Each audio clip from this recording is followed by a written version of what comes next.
Refractive error বা প্রতিসরণজনিত চোখের যে ত্রুটিগুলো রয়েছে সেগুলো আসলে কি কি? রিফ্র্যাক্টিভ এরর বা প্রতিসরণজনিত চোখের যে ত্রুটি সেটা আমরা 3 ভাগে ভাগ করে থাকি, যেটাকে আমরা বলি মায়োপিয়া, হাইপারমেট্রোপিয়া এবং স্টিগম্যাটিজম। আর ছবির মাধ্যমে যদি আমরা একটু বুঝিয়ে দিই দর্শকের সুবিধার্থে, আমাদের ডান হাতে যে প্রথমে উপরে যে ছবিটা আছে, এখানে আমরা এটা হচ্ছে নর্মালি যেরকম দেখা যাচ্ছে যে আমাদের একটা নর্মাল একটা চোখের যে স্ট্রাকচার দেখতে পাচ্ছি আমরা, কর্নিয়া, দেন আইরিশ, তারপরে লেন্স, ভিট্রাস ক্যাভিটি এবং পিছনে রেটিনা। এই মাঝখানে দিকেন দিয়ে একটা হলুদ অংশ, একটা আলো লাইট কর্নিয়া ভেদ করে, লেন্স ভেদ করে একবার সরাসরি রেটিনাতে গিয়ে পড়েছে। নর্মালি এটা হয়, যেটা হয় আলোটা কর্নিয়াল লেন্স ভেদ করে রেটিনাতে যখন পড়ে, এই আলো সিগন্যালটা রেটিনা থেকে আপনার অপটিক নার্ভের মাধ্যমে ব্রেনে যায়।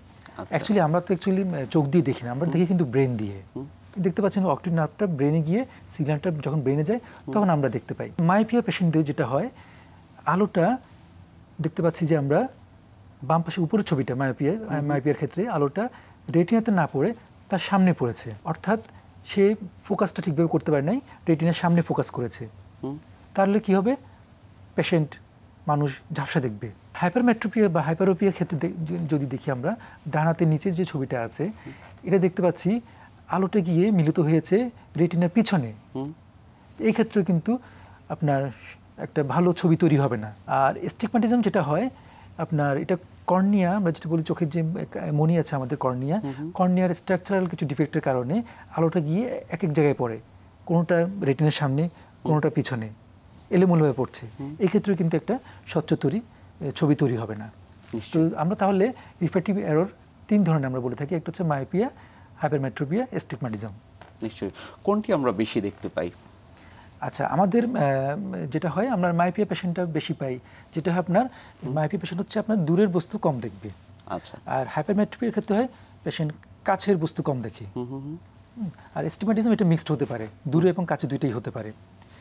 আরেকটা সমস্যা আমাদের আছে, সমস্যা বলবো না, এটা অ্যাকচুয়ালি ফিজিওলজিক্যালি হয়। 40 বছর হলে আমাদের চশমা লাগে, যেটা হচ্ছে কাছে দেখতে সমস্যা হয় 40 বছর হলে। ওটা কিন্তু হাইপারমেট্রোপিয়া না, ওটাকে আমরা প্রেসবায়োপিয়া। এটা কিন্তু আবার চোখের ত্রুটির মধ্যে পড়বে না, এবং সেটা কিন্তু সবার ক্ষেত্রেও হয় না। না, এটা সবার ক্ষেত্রে হবে। আচ্ছা, পৃথিবীর সবার ক্ষেত্রে এটা হবে। কারো ধরেন আমরা বলি নর্মালি 40, কারো একটু আগে হতে পারে, কারো একটু পরে হতে পারে, হ্যাঁ, কিন্তু এটা হবে।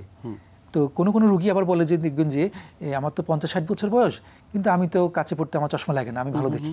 কিন্তু পরবর্তী দেখা যায় ওই রুগীর যদি আমরা একটু পরীক্ষা নিরীক্ষা করে থাকি, তার চোখে কিছু প্রবলেম, কিছু ছানিজনিত কিছু ছানি, লেন্সে যে ছানিটা পড়ে, ছানিটার কয়েকটা ভাগ আছে।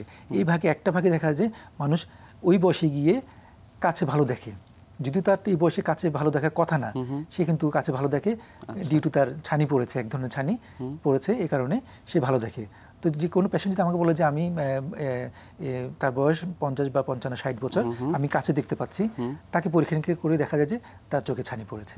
মায়োপিয়া রোগী যারা রয়েছে আসলে তাদের ক্ষেত্রে রেটিনায় কি সমস্যা দেখা দিতে পারে? মায়োপিয়াতে আমরা যে ছবিটা দেখেছিলাম, যেটা যে আলোটা সামনে পড়ছে মানে মায়োপিয়া পেশেন্টদের নর্মালি যে চোখের যে স্ট্রাকচার, আইবলের যে স্ট্রাকচার থাকার কথা, তার তুলনায় একটু স্ট্রাকচার একটু বড় থাকে। আচ্ছা, আইবলটা একটু বড় থাকে।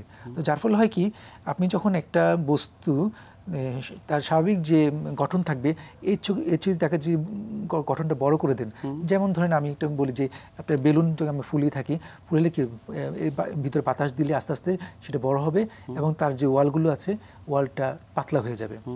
তো মায়োপিয়া পেশেন্টের কিন্তু সেম, আপনার নর্মালি যে স্ট্রাকচার থাকার কথা, এই স্ট্রাকচার থেকে তার স্ট্রাকচার গঠনটা একটু বড়, যার ফলে কি হয়, তার যে ওয়ালগুলো আছে, চোখের আমরা 3টা ওয়াল বলে থাকি, একটা হচ্ছে আউটার স্ক্লেরা, সামনে কর্নিয়া, পিছনে স্ক্লেরা, তারপরে থাকে মাঝখানে যে একটা লেয়ার থাকে যেটা বলে আমরা ভাস্কুলার লেয়ার, যেটা বলে আমরা আইরিশ, করোয়েড বা সিলিয়ারি বডি, আর ভিতরের যে লেয়ারটা থাকে সেটা হচ্ছে রেটিনা। তো আপনার যখন স্ট্রাকচারটা যখন ফুলবে, তখন কি হবে, সবগুলো ওয়ালে কিন্তু স্ট্রেচ পড়বে, স্ট্রেচের কারণে সেগুলো একটু পাতলা থাকবে। নর্মালি যে স্ট্রাকচারটা যে পরিমাণ থিকনেস থাকার কথা, মায়োপিয়া পেশেন্টদের থিকনেসটা কম থাকবে। তো এই ক্ষেত্রে হয় কি, সব ওয়ালে কিন্তু কিছু ডিফেক্ট থাকতে পারে।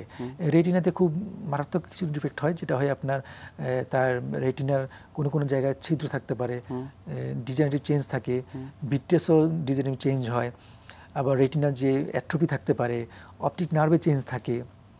তারপরে পোস্টোস্টাফেলেমা হয়, মানে বিভিন্ন রোগ থাকতে পারে মায়োপিয়া পেশেন্টদের চোখের রেটিনাতে।